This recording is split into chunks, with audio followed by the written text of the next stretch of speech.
Any non-Muslim lady? But we have a reverse sister. So if the chairperson permits, could we allow her? Okay, we'd allow that. Assalamu alaikum. My name is Miriam Sharif. I am from Ireland and a physical therapist by profession. Alhamdulillah, I got a chance to accept Islam. But my question is, my father never got the chance, and shirk is the biggest sin. And I want to know if there is a specific dua or something I can read on his name so that his sin will be forgiven. Sister asked the question that alhamdulillah, she has accepted Islam, and she says that unfortunately her father, he died as a mushrik. So can I read any dua, anything in his name so that sin can be forgiven? Sister, the Quran says in Surah Nisa chapter number 4 verse number 48, Surah Nisa chapter number 4 verse number 116, that if Allah pleases, He may forgive any sin. But the sin of shirk, He will never forgive.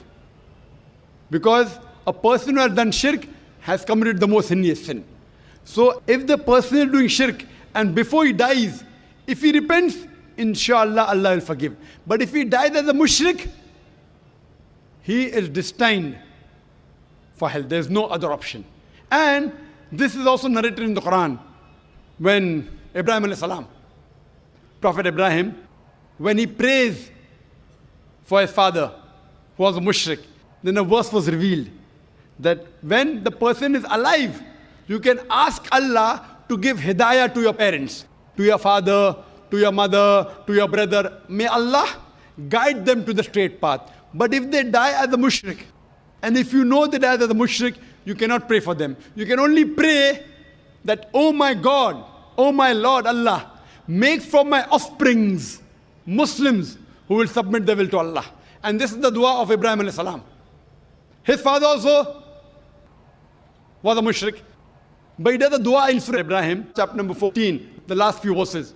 He prays that make my offsprings those who would submit their will to Allah, who will be Muslims. And we find that both his children, Ishmael alayhi salam and Ishaq alayhi salam, both of them became messengers of Allah subhanahu wa ta'ala. So what I request to you, sister, you make a dua to Allah subhanahu wa ta'ala that may your offsprings be the ones who will submit their will to Allah and be on the straight path. Hope that answers the question.